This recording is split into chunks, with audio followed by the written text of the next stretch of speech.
Welcome to the Modern Mystery School UK EU podcast and YouTube channel. And yes, it is here. Finally, we get to speak to Barbara. Barbara, how are you? Hey, I'm great. I'm wonderful. My I'm goodness. this. I know. Well, Barbara, this has been, well, everybody's waiting to hear this story because just to give people a little bit of background, some people out there listening to this right now may not know you. I have known you for many, many, many years.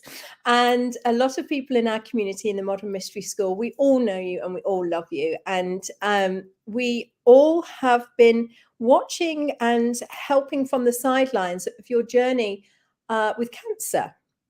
And this journey is something that I know you felt very strongly that you wanted to document. Yes. And that you wanted to share with others how you had stage 4 cancer and now are cancer free. Yes. And do I have it right? In less than 9 months? 6 months. 6 months. 6 months. Yeah. So just to put a disclaimer out there, people, this is Barbara's journey. This is her story. It is documented.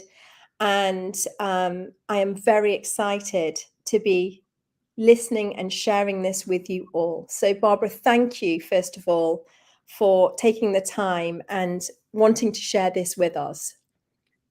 Great. I'm really happy to be here and sort of very exciting way to start the new year. I know. I posted on New Year's. I actually had the information. I was cancer free a few days before, but I thought New Year's was a good time to post it for everyone who'd been following it. I wanted to just talk a little bit about myself and how I got to the place and why, and it also explains a little bit about why I did sort of what I did. So I went to college and I got a degree in psychobiology, which essentially says you can't really understand how someone's operating emotionally if you don't understand what's happening with them physically. There's a connection between the two. So for 30 years, I worked with people in one fashion or another, trying to help them live lives of joy and get well and be emotionally okay. But I kept feeling like there was a part missing, and that was a spiritual, energetic part, that a lot of people had shut that aspect of themselves down. So I searched and studied all kinds of different modalities and religions and anything that came across so that I could try to find this missing piece. And about 15 years ago, a friend of mine said, "Hey, I just went to this really weird class, but it's just like that weird stuff you like to pay attention to. You might want to go." And I went, and it was an intro to the Modern Mystery School. And when I was sitting there and they were talking, I was like, "Oh, this sounds like what I'm looking for." Though I wasn't optimistic. I have 30 years of searching and not actually getting what, the results that I wanted to get. So I started that journey, and that's a whole nother story that we can talk about another time. But as a scientist, is trained as a research scientist, also at the time that I was in college, I was taught that good science, right, is replicable and teachable. Oh, am I back? Okay. And that's what, so that's something I was looking for, something that was, consistent, wasn't just out there in, I can do this, but you can't, but can I teach you and can we use it? So for the last 15 years, I've been a part of the Mystery School with Kate. We came in around the same time, right? So we've been friends a long time, and continue to get really, really good results and have worked with many, many people over the years. And it's all been really successful and fulfilling. And I'm also a mother. I have 3 children. I'm a grandmother. I'm married to an awesome guy. Our husbands have met. They liked each other too. So it was all good.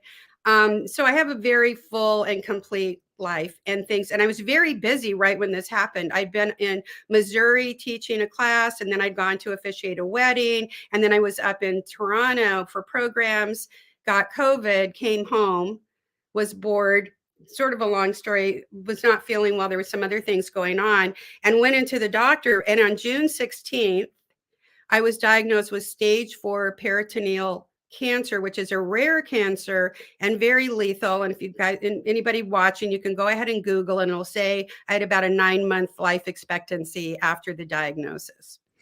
Now, I think it's important to say here, Barbara, just, I've known you and just, you have, in your life, you're always helping others. You're always out there sharing positivity, always, there for everybody, and you have an active life. Yes. You're living a normal life. You're very much involved in your community. You're very much involved in your family. You're involved in everything. So just for people that don't know you, because a lot of people watching this might not know you, but I just wanted them to know that you have this active and full life. So, and then you get this horrendous, shocking news.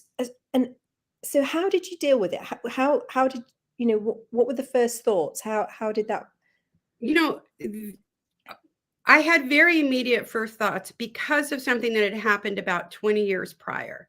I was working at a company for a while, and the woman who was helping set up appointments with clients and handling things like that for us started not doing a very good job, and it was causing all kinds of chaos, and it was very frustrating, and we were all complaining to our boss, and she ultimately got fired. And then we found out that she had cancer. And we all felt, of course, terrible. We felt really guilty that, we didn't know. And then I remember in that moment thinking she had done us a great disservice, because had she let us know, we would have helped. We would have helped. We would have supported her. We would have done this. So she chose to do this in a very private fashion. And so I made a decision back then, that if anything like that ever happened to me, I would let everyone know with no expectation. If people want to help, great. If they don't want to help, that's fine. But I wanted people to have that awareness and knowledge, because this is not getting that kind of a diagnosis is not really a solo journey, because it was going to be a huge effect on my family, my husband, my children, my grandson. And one of my students said, I would have kept it private. I don't know if I would have shared it. And I said, no, I need people to understand what's going on. And then I want them to, if they want to help, they can. And if they don't, that's fine too. But I felt it was important. So first thing is, I knew I was going to go public with this. The second thing, remember, my brother was a PhD in organic chemistry. I come from I'm the least sciencey person because I have the psychology degree, but I come from a very sciencey family. So the first thing I knew I was going to do was chemo. I said, what's the treatment for this kind of cancer? They said chemo. I said, okay, fine. I met with the oncologist. I actually delayed the chemo because I was going out to California to teach a class, and I didn't want to cancel because it was too short notice. So I delayed my first cancer treatment by 4 days. And so I went into that knowing that I was going to be doing energy healings, the spiritual work with the school. I've been working with it for 15 years. I know it's worked on so many people. It was 100% part of my process. I told my doctor, I said, I'm happy to do the chemo. Let's do it. Let's go into it right off the bat. And then I also said, I'm going to be doing some other healings too. Okay. I actually teach energy healings.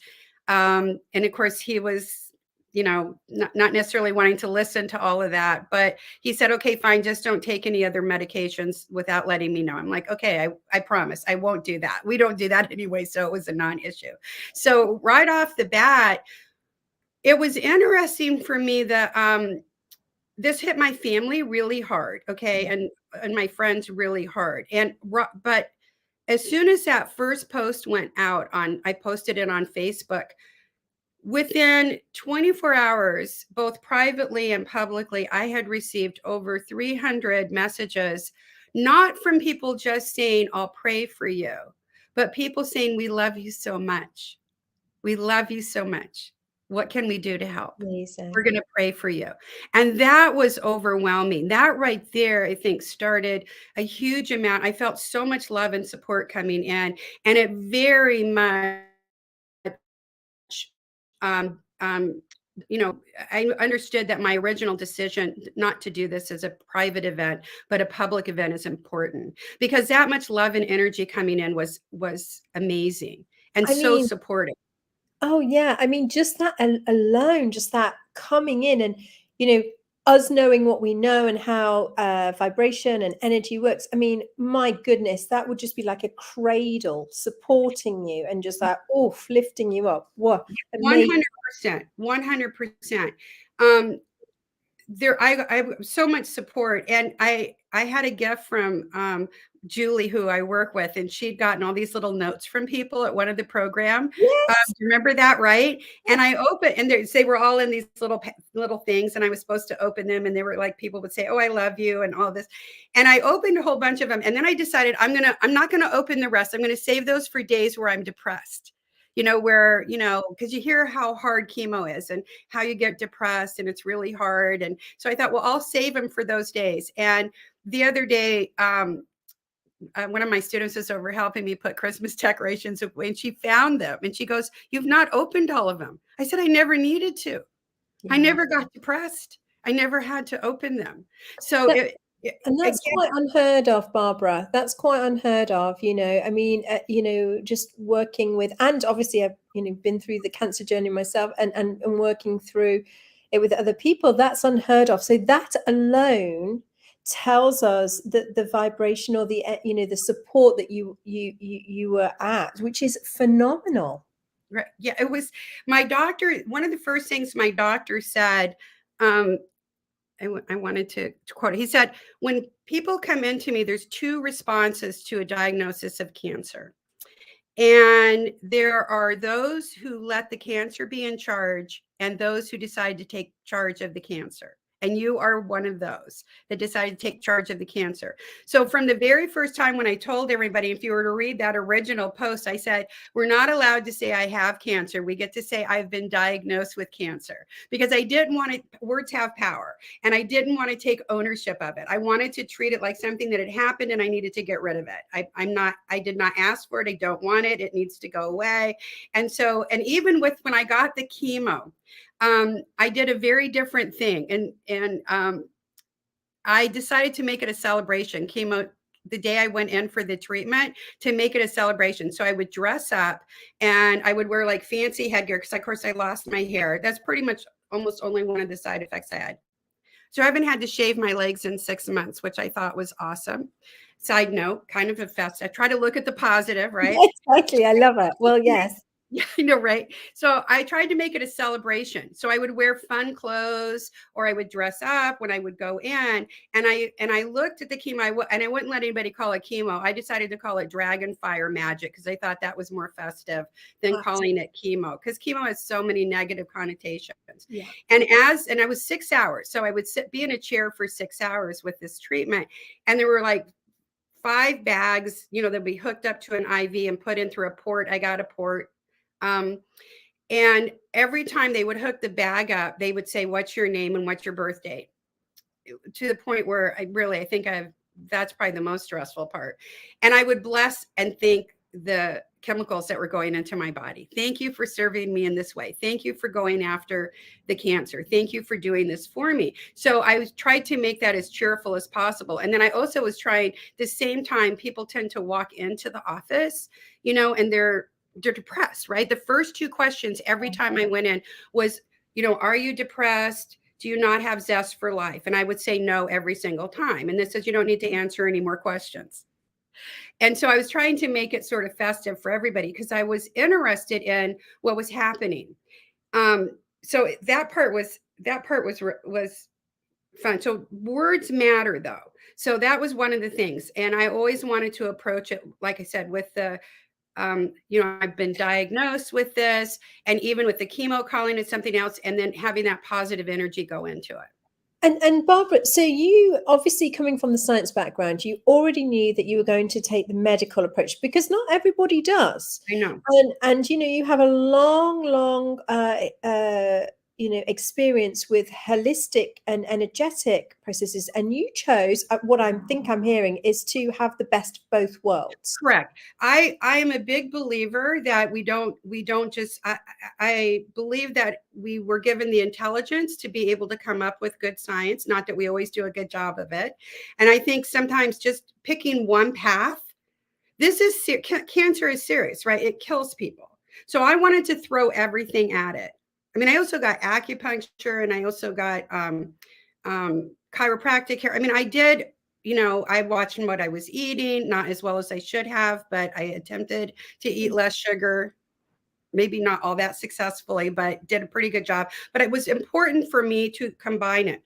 The problem with chemo, and the reason people don't want to take it, are twofold. One, it can be a very miserable experience. And so I wanted to shift that to not be miserable. And I also, here's the thing. When you get chemo, the concept is you hope that the cancer is killed before the patient dies, because it is hard on the body. I sit here today and tell you I had very few side effects from the chemo. Yeah, because so from my perspective inside this body, it felt like the healings, the love, the support, the positive energy coming in, the healings that I was getting through the school were keeping my body healthy, so that the chemo coming in was just focusing on the cancer. We have this. Oh, go ahead. I was going to say, and didn't one of your doctors make a long list of all the side effects you didn't experience? Correct. I have 2 pages. It was a note that he was sending to another doctor, and he's, introduced as Barbara Segura, this lovely woman. He says very positive things about me, of course, so I really like him for that. And then 2 pages of all the side effects I didn't have. So I had I would get the 6-hour treatment every 21 days. I would have 8 days that were different. The day that I received the chemo, I never felt bad. That doesn't hurt. It didn't make me feel bad. They gave me Benadryl, so I was tired, so I mostly slept through it. But I mean, other than that, I felt fine. The side effects would come in about 3 days later, and those varied from nausea to some weird fleeting pain that would float around sort of randomly.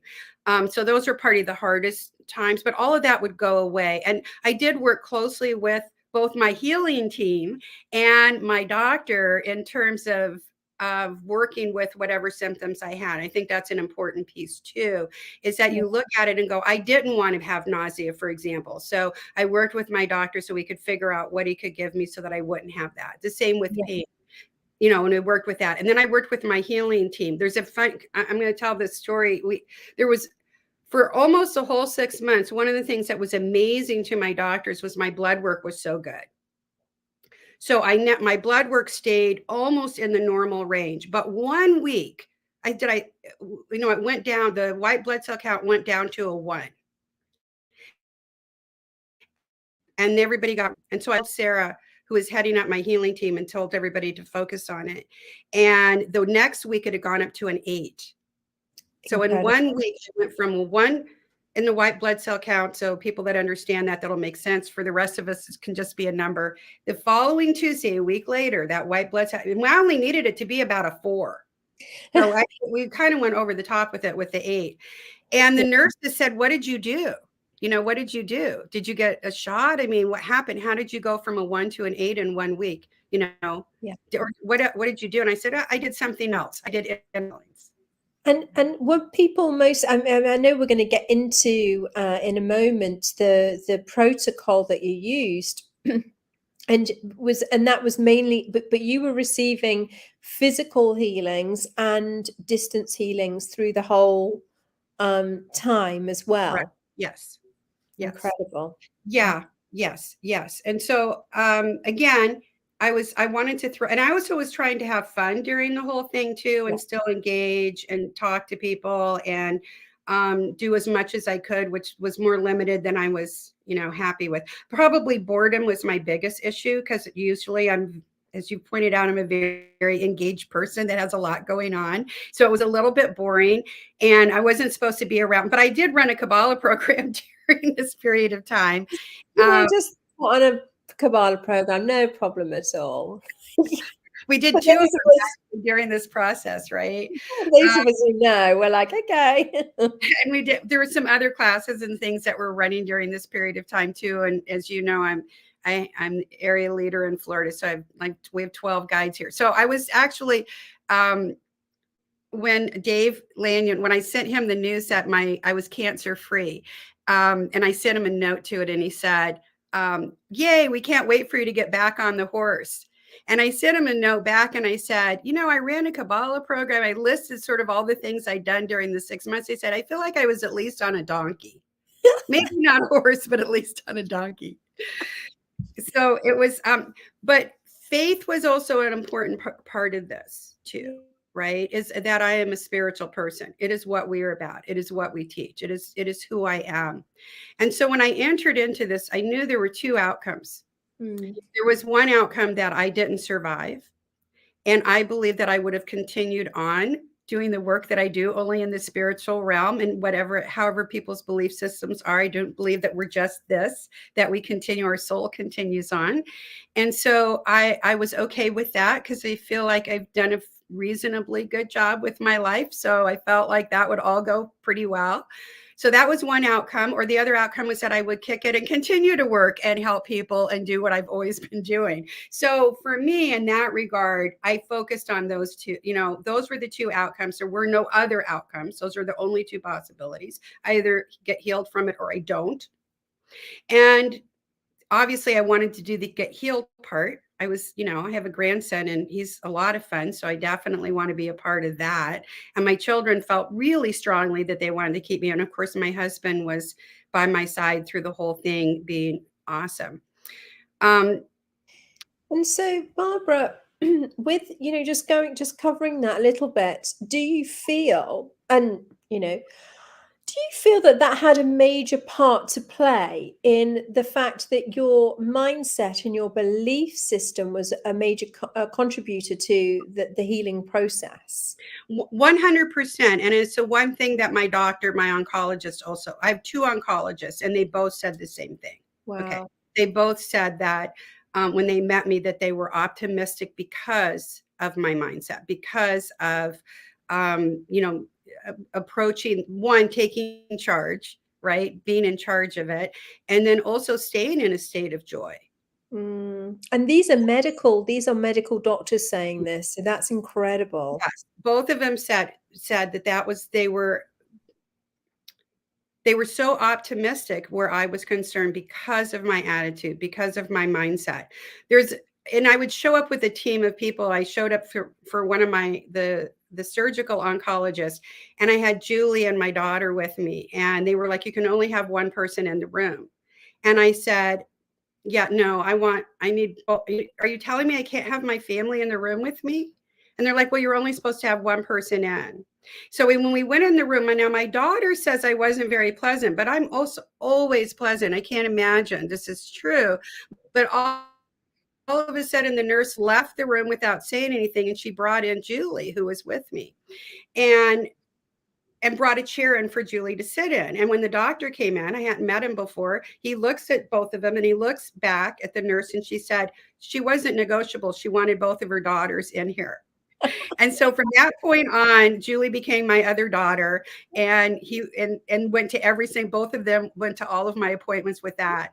That was a surgical oncologist. So the other note, and again, I mean, I'm documenting everything that's happening because as a scientist, this is important to me because now we're talking about me. I said, I'm going to combine two completely different things.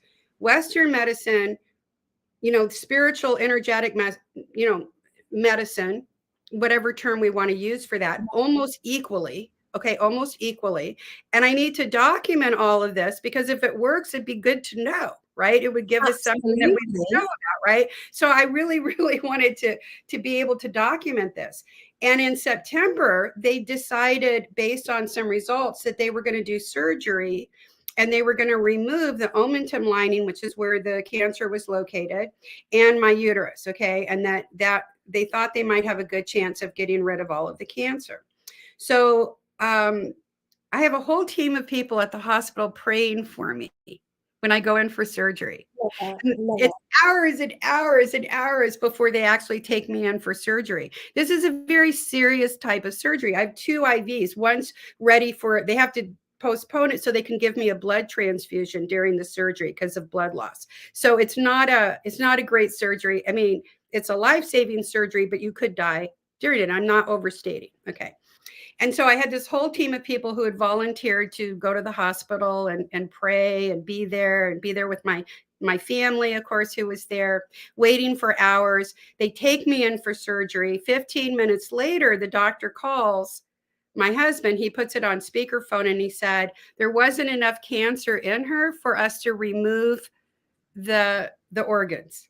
Oh my goodness. Oh my goodness. Enough cancer there. He said, I've never seen anything like it. We're I'm just going getting to, we goosebumps. should be able to just clean it up with a few more chemo treatments and call it good. Now, my perspective was a little scarier because when I woke up, if they told me that, I didn't remember. And so I wake up and they're like, okay, we're getting you ready to go home. And I'm like, no, no, no, I'm supposed to be in the hospital for, at least 4 days. And they're like, no, no, they didn't remove anything. And I'm thinking, oh my God, it was too bad to remove. Yes. That was probably the one time that I was a little bit, oh my gosh, this is not good news. And then my husband and daughter came walking down and they're all smiling. And I'm looking at them going, why are you smiling? This is terrible. And they're like, no, Mom, you don't understand. There wasn't enough cancer for them to remove it. So we looked at doing, I actually volunteered to do one additional chemo treatment. Yeah. Because the scan had come back. My blood numbers had dropped down into the normal range. You know this because that happened in November. Yes. Right. Exactly. My blood number dropped down because that was another energetic wave. Because I called Julie and Chris, right, they were up in Toronto at one of our programs, which I didn't get to be at. And I told them that my blood count had dropped into the normal range, which essentially says I don't have cancer. And they, of course, were telling people. And all of a sudden, I felt this wave of love and energy coming across me and excitement. And I was like, oh, they just told everybody, right, that I've gotten these cancer-free numbers. And I could feel that energy coming in. And then they did a CAT scan. And it was a little harder to read. It was like maybe they were still seeing some, maybe they weren't. And so I said, I'd like to do one more, because normally the protocol was to do a certain amount, stop, because the patient's in such bad shape, you have to give them sort of some time to recover, and then you start it again.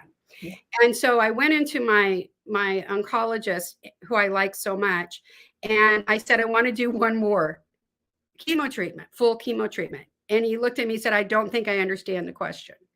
Because most people don't go, may I have more chemo, please? Is it a thing, right? And I said, well, here's my reasoning on it. I said, I'm really healthy. I'm doing really good. My blood count's good. I'm not having all of these side effects.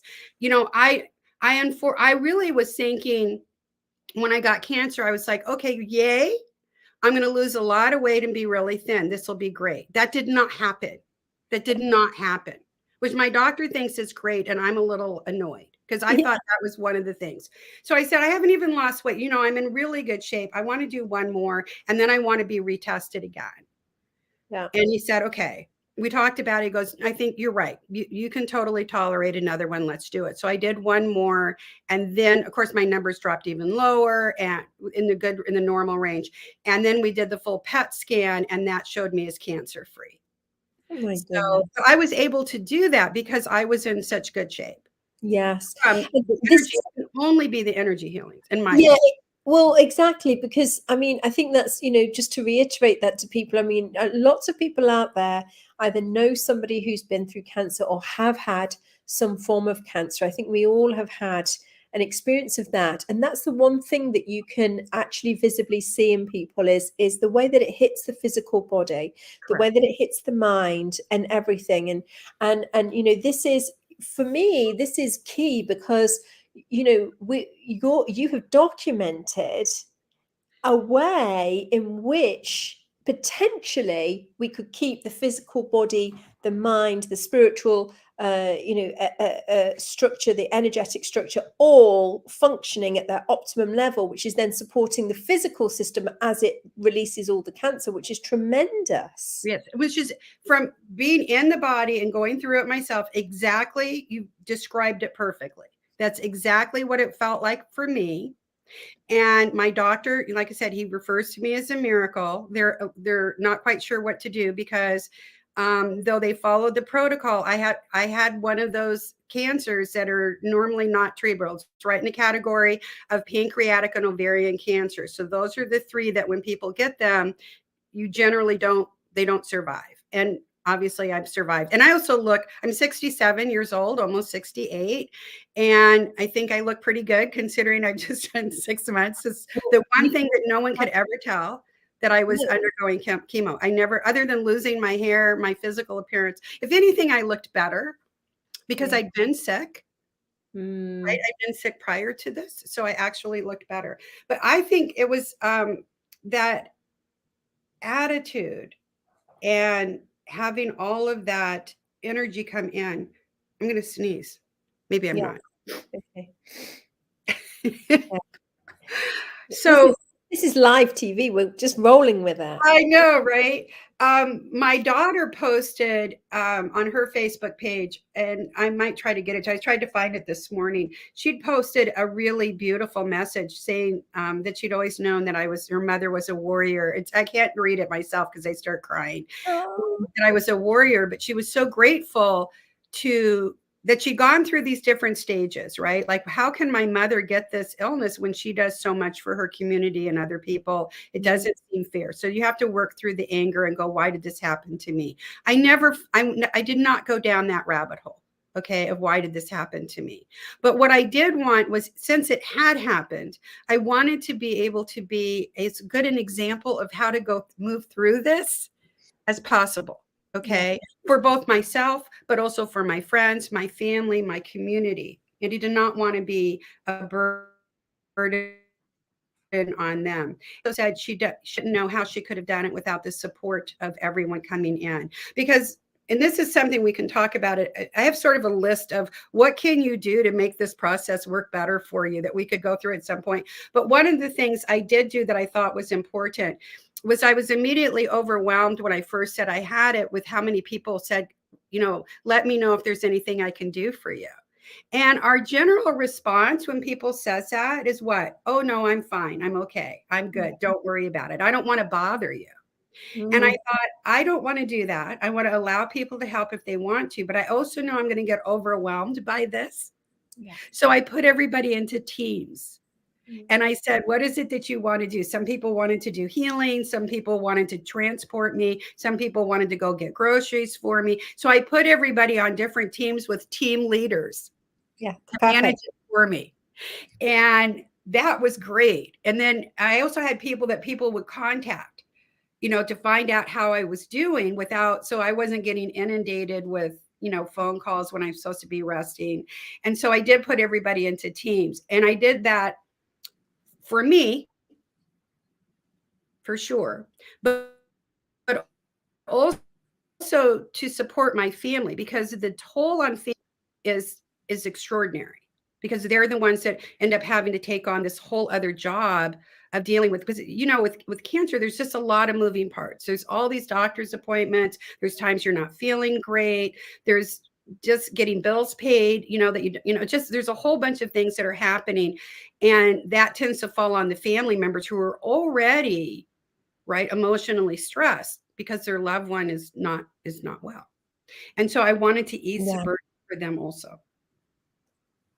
I love that. I love that. We were Team UK EU, so we had our slots, and we're going to talk about in part 2, aren't we? We're going to do a part 2 and a whole top tips and list of what to do and all sorts. But it was such a pleasure for us because we have a big team here in the UK and EU, and it is difficult to kind of message everybody individually, but we knew when our slot was, and our slot was on a Wednesday, and it was in between these times, and that's when 2 would send XYZ, and we knew what time slots, and everybody could then put their names in, and that was okay. We knew we were supporting you, we knew that was helping you, and it was all nicely organized.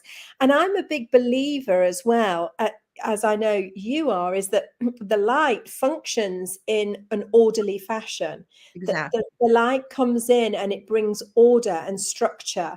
And because of the order and structure, it can flow.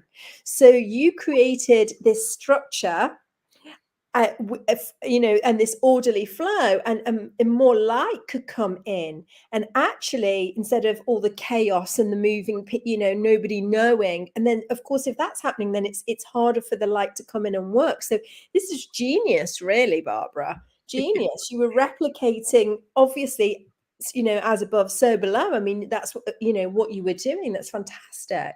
Well, and it also feeds into another part of that, is that we have to be willing to accept the healing to come in. We have to be willing to accept the light to come in. We have to be in that place where we can do it. And if there's too much chaos, if there's too much depression, if there's too many moving parts and you're trying to manage all of it, I don't think that you're as receptive. So Yeah. the only thing I had to do was sort of just maintain being as cheerful as possible, and then trying to, make it easier on on everyone around me. And I was able to do that because I had put everybody, one of the things I do, right? We're facilitators, we Yeah. facilitate. So I'm like, okay, I'm just going to facilitate this journey. I'm going to treat this like I would any other program. And I'm just going to I'm going to take my facilitation skills and set these teams in motion, and see how that works. And it worked.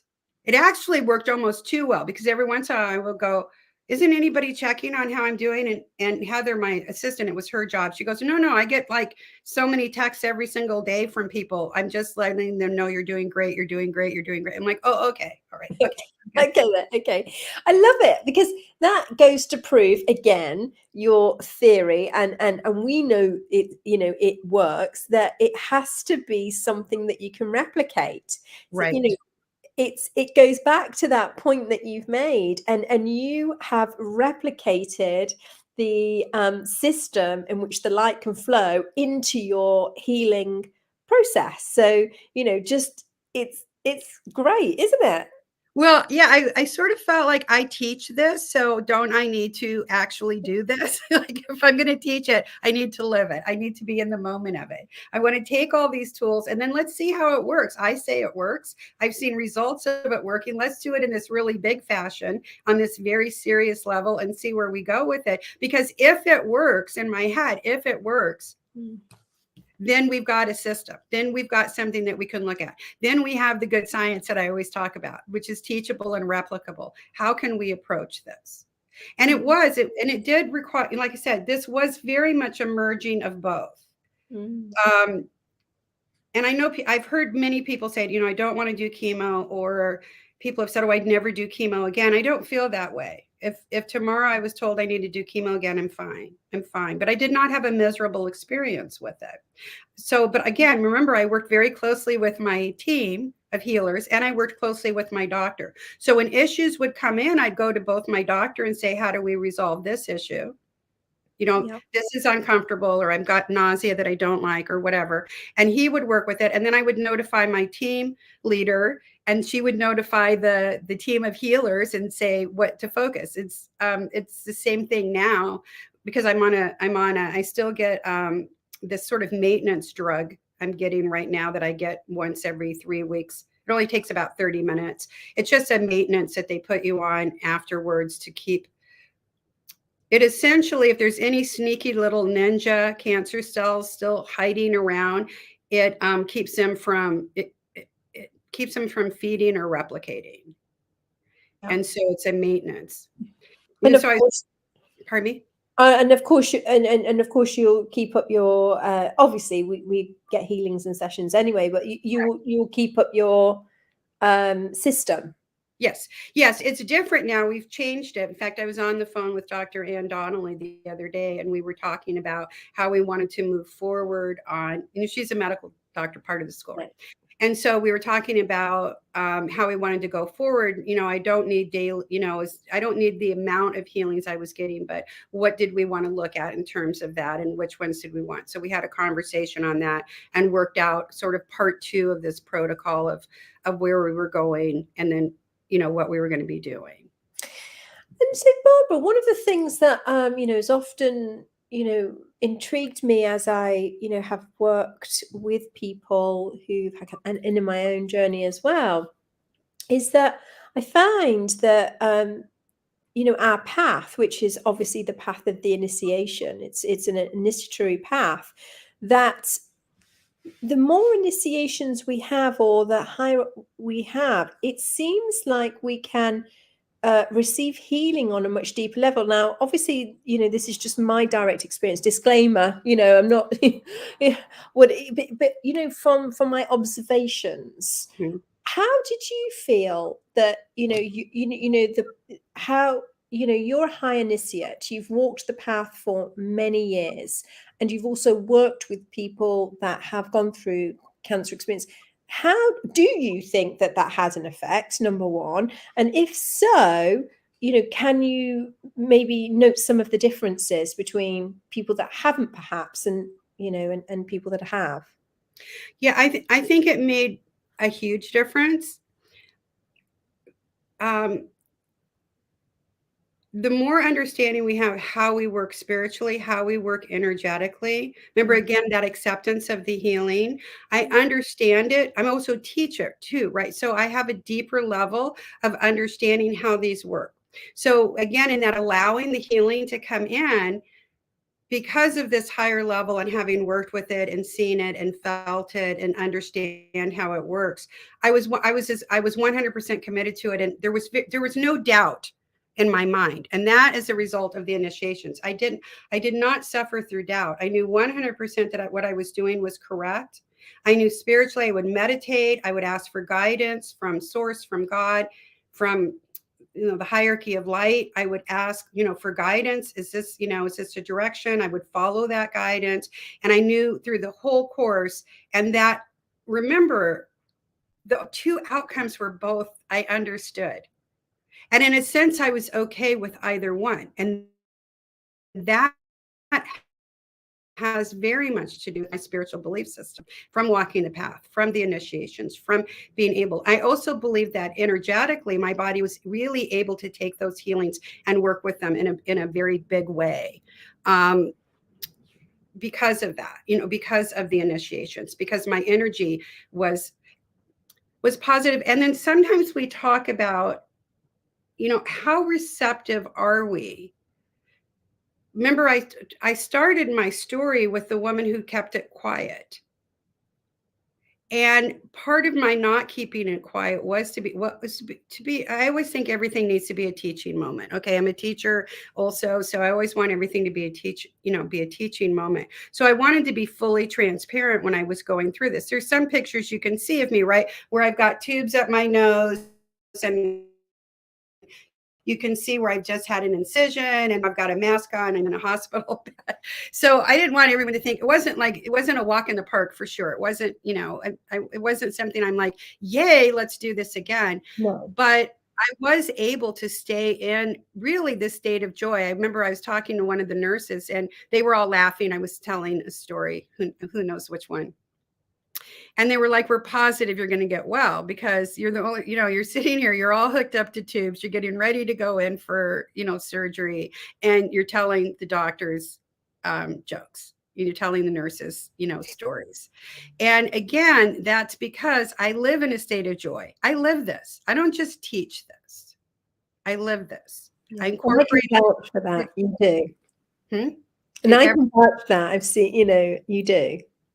So when I tell my students every day I'm living in a state of joy, I maintain that through 6 months. That is directly responsible from the initiations and the training and the classes and all that we offer through the mystery school. That all came from that 100%, 100%. I know that this journey would have been much, much different if I didn't have that. Because this was a two-pronged approach. It was Western medicine and how the chemicals work. And then my approach, how do I survive that treatment and still be in joy and positive? Okay, it was a two-pronged approach. But I knew enough about what we teach and how we do all of this that I felt like we could do it. So the first thing I would say to somebody was, if they're new and they've never met us before and they don't know what we're talking about, I would go find a guide, do some classes, get those initiations, start getting the healings, because it will prepare you. Life is not a perfect road. Things happen. Things happen all the time. Tragedies happen. People die. People have car accidents, a variety of things. People get divorced. Things happen. How we move through those situations, that's the grace that we can move through that in what I like to call a state of grace. And that state of grace comes from spiritual connection, from being in touch with that aspect of who you are. Yeah. I 100% back that, Barbara. It's amazing. Barbara, we're coming up to the end of the part one because you've kindly agreed to do part two, which is where we're going to be covering and looking at in depth your protocol and exactly what you did and some practical top tips for people that are perhaps going through the same or a similar situation, or indeed a family member. Exactly. So we'll be doing that in part two. So we're coming to the end of part one, and I just wanted to kind of ask and round up at, what's now are your plans? What because I feel like there's something big coming, Barbara. I know, right? I know. I feel the energy of that coming in, and certainly everyone has announced it. I do feel like I think it does deserve a book at some point, just talking about, because there were so many different layers to the healing. There were so many different layers for me going through this that promoted the healing.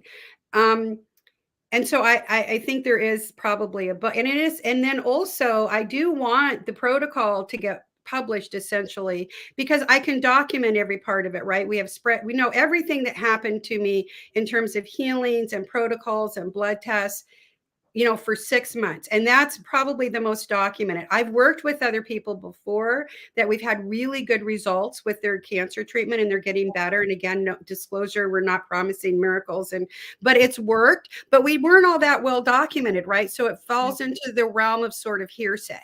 Yeah. And so I wanted to do this in such a way that if it worked, which it did, and I believed from day one that it would, but it did. So yeah, it was right. I love that. Yeah. But I wanted to be able to put it in a way that other people could follow it, at least at some parts of it. Maybe not every single part, but at least have that trajectory to make this so it's not a miserable experience. And yes, it's the idea of sort of the list of things to do is applicable to family members also. Like I said, my daughter mentions, she mentions it when she wrote about it, was that was something that she would take forward going. We were just talking about this yesterday, that I have taught her how to move through this in the future. Yeah.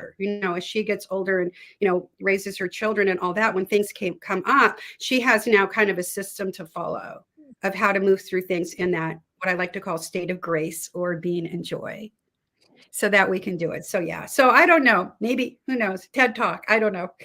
I know. Well, I'm excited. And, thank you so much for sharing all of this, because I know, even though you are in that state of joy, you are, a lovely, amazing person, just for sharing these personal things with us, because I know you're doing it from that place to inspire others and to help others. So, I'm very grateful for that, because I know sometimes, going over and covering all these things, I do appreciate it so much. And I know everybody else, and we've got some messages here, that's so inspiring. Thank you for sharing, to be open. What an incredible affirmation of the power of the state of joy you have found. Thanks so much for sharing. I love you. Such an amazing story. So we've got all these things coming up. We all love you. You're so loved. And it's because Thanks. you love other people so much, and you show that to everybody else. And, that's a testament to just how much you put in. Part of the protocol. Part of the protocol we'll be talking in part 2, right? Is that whole concept of how love weaves into all of this, because it's a powerful force. It's so big, and I'm so excited we get to talk again. We'll be letting people know when it will be, but I can imagine we're going to try and do this in the next week, aren't we? We're just going to try and get this in, because I know it's vital and it's so important for so many people. So we'll do that. So thank you, Barbara. Thank you so much. Thanks for inviting me on. I'm so excited to be here. And if anybody has questions, maybe can they post them to you if somebody wants to ask, have some questions that I didn't answer, because this isn't a show, where we've got audience participation.